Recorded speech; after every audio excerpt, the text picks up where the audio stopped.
Welcome to the debate. Yesterday, a fleet manager oversaw maybe 500 vehicles, and they spent hours, literal hours, just staring at Spreadsheet. exactly isolated spreadsheets, like 500,000 rows of data just to figure out, why maintenance costs spiked last month. Right. But today, that same manager opens a dashboard and they look at a single plain English sentence generated by an artificial intelligence. Something like, vehicle 245 is costing you money due to anomalous brake wear. Yeah, it sounds great on paper. It does, right? It's like this miracle of modern operational efficiency. But the question is, what happens when that AI is completely, confidently wrong? And the stakes of that question are exactly why we are here today, because the industry is currently, hyper-fixated on the promise of AI in fleet management. Oh, totally. And heavily influenced by, contemporary platforms like Digiparc and just the sheer volume of data that modern vehicles generate. Yeah. So we are looking at a fundamental divide in how operations should move forward. Does artificial intelligence fundamentally solve the crisis of data overload in modern fleets by extracting actual meaning? Mm-hmm. Or is the rush to deploy AI a misguided step that completely ignores the prerequisite need for centralized, high-quality data management? I will argue that AI is an immediate, essential copilot that we need right now to transform unmanageable data volumes into actionable context. And I will contend that artificial intelligence is practically useless and potentially deeply misleading, actually, without first establishing a rigorous centralized data architecture. Okay, so let's start by looking at the sheer, I would say, suffocating scale of the environment we are talking about here. It is massive. Right? If a company operates a modern fleet of 500 vehicles, they are no longer just managing physical trucks or vans. No, they're managing a data center. Exactly. They are managing a relentless avalanche of telemetry. We are talking about millions of data points generated every single week. Yeah. You have GPS pings firing every 10 seconds. Right. You have fuel cards being swiped across different states. You have maintenance logs, downtime reports, driver compliance documents, routing histories, engine diagnostic alerts. It's endless. It is. Relying on manual cross-referencing is an obsolete methodology at this point. Human beings just cannot process that scale of disjointed information. Sure. If you are forced to analyze the granular details of 500 vehicles manually, you aren't managing a fleet. You are managing a mountain of tables. Right. So artificial intelligence is necessary right now to shift the operational paradigm. We have to stop asking our software to, give us a report and start demanding that it tells us what actually needs our attention. I mean, the vision is appealing. I'll give you that. But we have to look at the messiness of real life. Okay. Have you ever seen a real fleet's fuel and maintenance logs? I have, yeah. It's not clean, beautifully structured data just waiting to be analyzed. No, not at all. It's a driver named Gary spilling coffee on a handwritten gas station receipts. Oh, man, yes. Right? And shoving it into the truck's glove box for 3 weeks. Exactly. If you feed Gary's glove box into a neural network, you do not get artificial intelligence. You get artificial incompetence. Okay, but Companies are looking at AI as a magic bullet for a problem that is fundamentally about data hygiene. The corporate narrative right now is, oh, you have too much data? Use AI. right. You don't understand your fleet costs? Use AI. But asking an algorithm to analyze incomplete, scattered, or incoherent data across all these fragmented files isn't extracting meaning. It is asking a machine to guess. I hear you, but I think we need to demystify what asking the machine actually looks like, though. Okay. When people hear a term like natural language processing, they picture a sentient sci-fi robot reading a book. Yeah, like C-3PO or something. Exactly. But in reality, it is a highly trained pattern recognition model. Let's take Gary's crumpled, coffee-stained invoice. Please. A human clerk used to spend 10 minutes squinting at that, trying to type it into an Excel cell, right? And making mistakes along the way. Exactly. Today, natural language processing simply means the software scans the pixels on that blurry PDF, mathematically recognizes the geometric shapes of the letters that spell brake pad, cross-references the dollar amount next to it, and automatically injects that cost into Vehicle 245's digital ledger. No human typing required. The AI is doing the dirty work of data entry and categorization at a speed no human could ever match. But what happens when the coffee stain covers the word not in the mechanic's note that says brake pad not replaced? Well, The AI recognizes brake pad and replaced, right? It logs a major repair that never happened, that's an edge case. but it happens. And suddenly your maintenance budget shows a completely fabricated expenditure.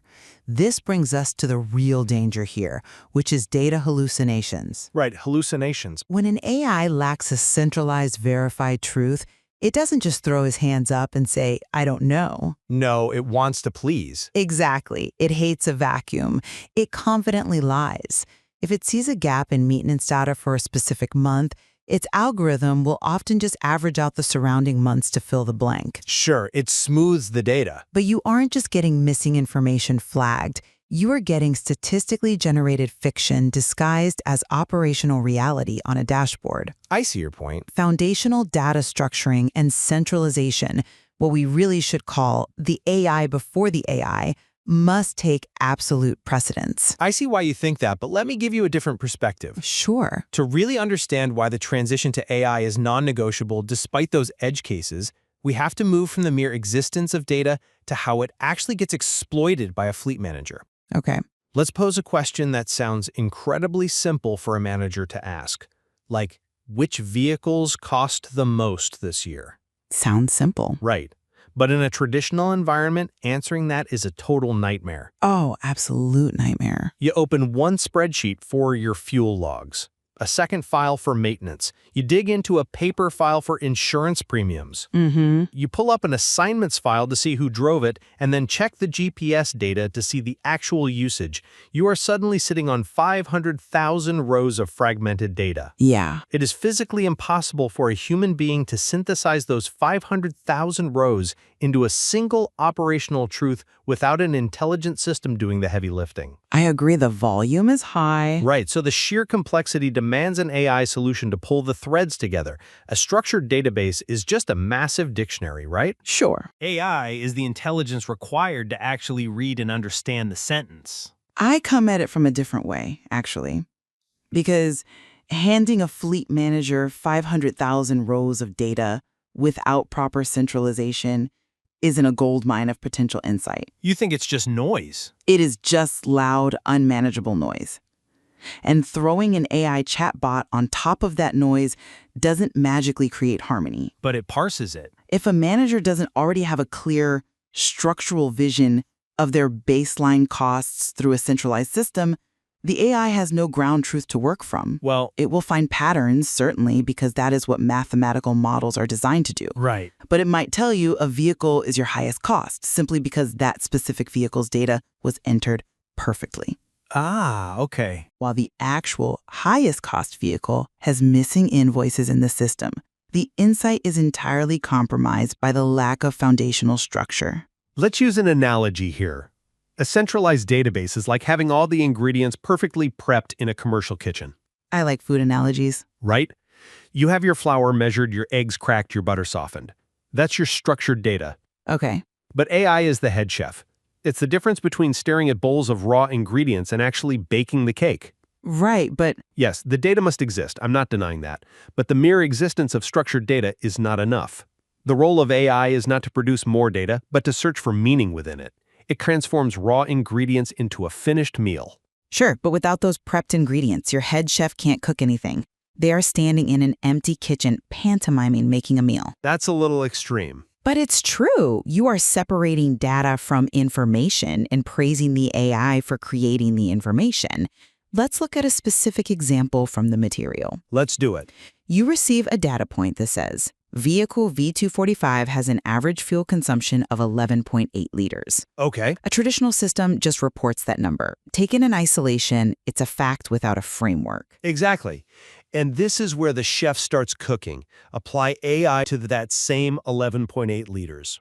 Okay, tell me what the chef does. The AI instantly analyzes the deep history of vehicle V245 and notes that its usual consumption historically was 9.5 liters, Right. and that it has progressively crept up over 3 weeks. Furthermore, the AI simultaneously compares the specific vehicle to dozens of similar vehicles in the fleet. Operating under similar environmental and topographical routing conditions, it flags the 11.8 liters not just as a data point, but but as a critical anomaly requiring a mechanical inspection. Okay, I see where you're going. The intelligence comes from the immediate automated ability to generate context. That's a compelling argument, but have you considered that intelligence doesn't actually come from the algorithm? Where does it come from then? It comes from the platform. This context you are praising is entirely dependent on the structural groundwork that preceded the AI. Well, they work together. This is why fleet management platforms like Digiparc are the true heroes in this equation, not the generative AI layer sitting on top of them. Okay, that's a strong claim. Without a centralized platform already actively connecting historical data, usage metrics, environmental factors, and technical specifications, the AI has absolutely nothing to compare that 11.8 liters against. But it does have it. Because of the platform. The AI cannot know that 9.5 liters is the historical baseline unless a robust, rigorous database has been flawlessly maintained over time. I see what you're saying. The intelligence relies completely on the unglamorous heavy lifting of data centralization. That is the foundational requirement. Only then can intelligence emerge. Okay, I'll grant that the platform is the necessary foundation. I'm not arguing for operating in a void. Good. But the platform without the AI is passive. It sits there, holding the 9.5 liters, just waiting to be queried by a human who might never even think to ask. Sometimes humans are too busy, yes. Exactly. The AI is what makes it active. But look, finding the anomaly in yesterday's fuel log doesn't stop tomorrow's engine failure. No, it doesn't. If AI is just a faster historian, it fails. We need to shift from historical analysis to future forecasting. How does this system actually anticipate a breakdown before it happens? You're moving into predictive maintenance, I am. which is the ultimate promise of these systems, Right now, most well-run fleets operate on preventive maintenance. which is pretty standard. Very standard.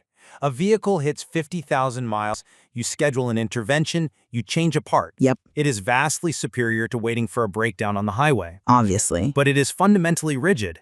It assumes all 50,000 miles are driven equally. And they definitely aren't. Right. City miles versus highway miles. AI allows us to move to predictive maintenance. Let me explain the mechanism here, because it's vital. Go ahead. The AI doesn't just look at the odometer, it looks at the telemetry of the brake pedal from the onboard diagnostics. Okay. It notices that for the last 14 days, the driver of V245 has been depressing the brake pedal 15% harder Wow. Okay. and holding it 1.2 seconds longer to achieve the exact same stopping distance as they did last month. So the pads are wearing down. Exactly. The AI flags brake pad degradation not based on a calendar, but based on the actual real-time physics of the pedal. That is impressive. It cross-references that with route data, noting the driver isn't on a hilly route that requires heavy braking, but on flat, dry roads. That is how it identifies an early risk signal long before a scheduled checkup. I'm sorry, but I just don't buy that it's flawless. Let me tell you why. Okay. That telemetry analysis is fascinating, truly. But it operates in a vacuum. What if the driver just switched to heavy steel-toed boots? Wait, boots? Yes, heavy boots change the pedal pressure. Or what if the city just installed 5 new stoplights on their primary route? I mean, My deep concern here is the risk of giving the machine too much power. We are talking about the chaotic reality of physical vehicles driven by unpredictable human beings in the real world. that's true. If the machine flags a critical brake failure based on pedal pressure, orders a replacement part, schedules shop time, and pulls the truck off the road, Which costs money. a lot of money. The manager might blindly approve it because, well, the AI said so. The automation bias. Exactly. You've just burned $1,000 in downtime for a pair of heavy boots. If we train managers to rely entirely on an AI that dictates operational reality, we risk turning the AI into an unquestioned autopilot. Right. The manager's expertise, their intuition, their physical inspection of the fleet, it all gets outsourced to a machine that is only as good as its last telemetry sync. That's an interesting point, though I would frame it differently.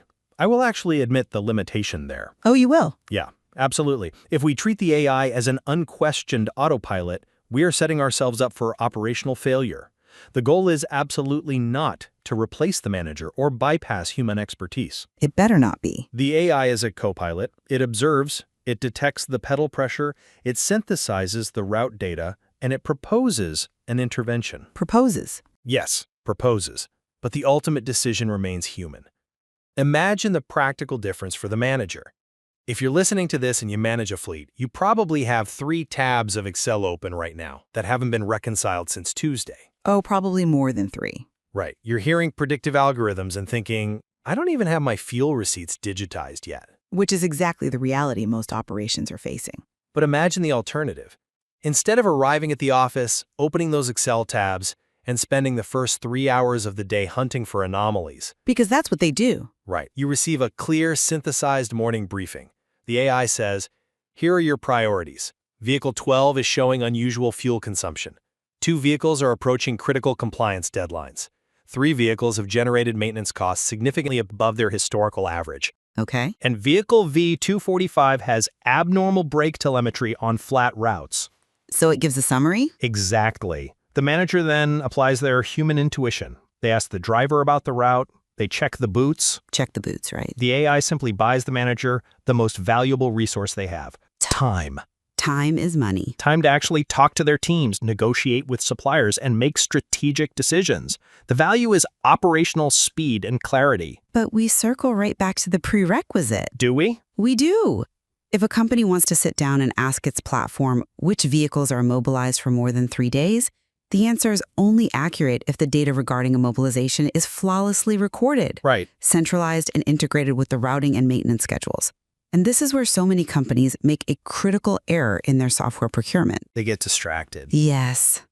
They want the flashy chatbot. They want the natural language interface, so they can ask questions like Tony Stark and get instant answers. It is a cool feature. It is cool, but they don't even have a clear foundational vision of their baseline costs. To ask an AI to analyze a fleet when the underlying data is dispersed across Excel sheets and PDFs is a profound waste of resources. I mean, The true transformation in fleet management isn't the AI model.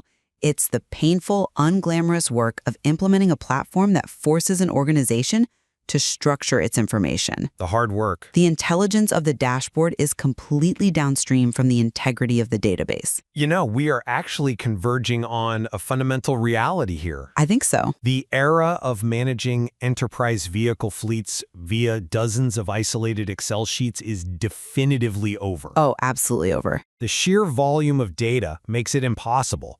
And I think we both agree that the ultimate goal of fleet software is to move organizations through a very specific evolutionary pipeline. Let's hear it.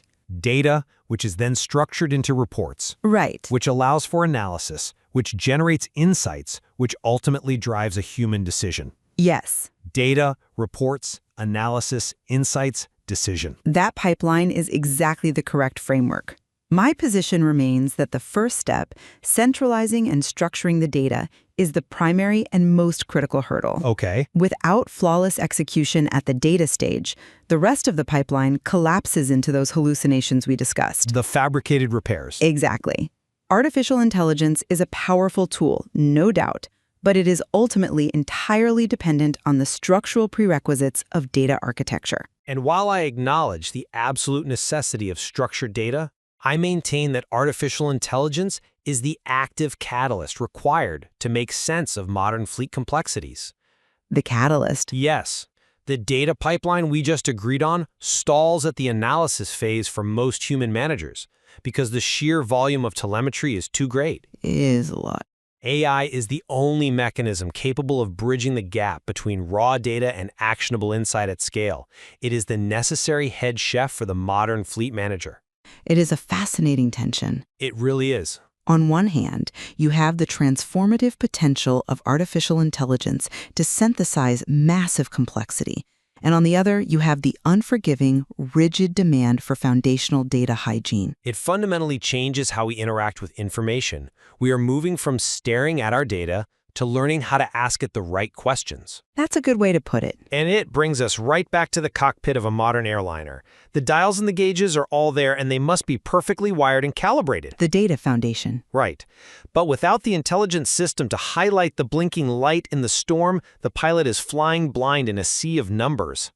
The question for every fleet manager tomorrow morning is simple, really. What's that? Are you going to open 10 spreadsheets to try and figure out what happened yesterday?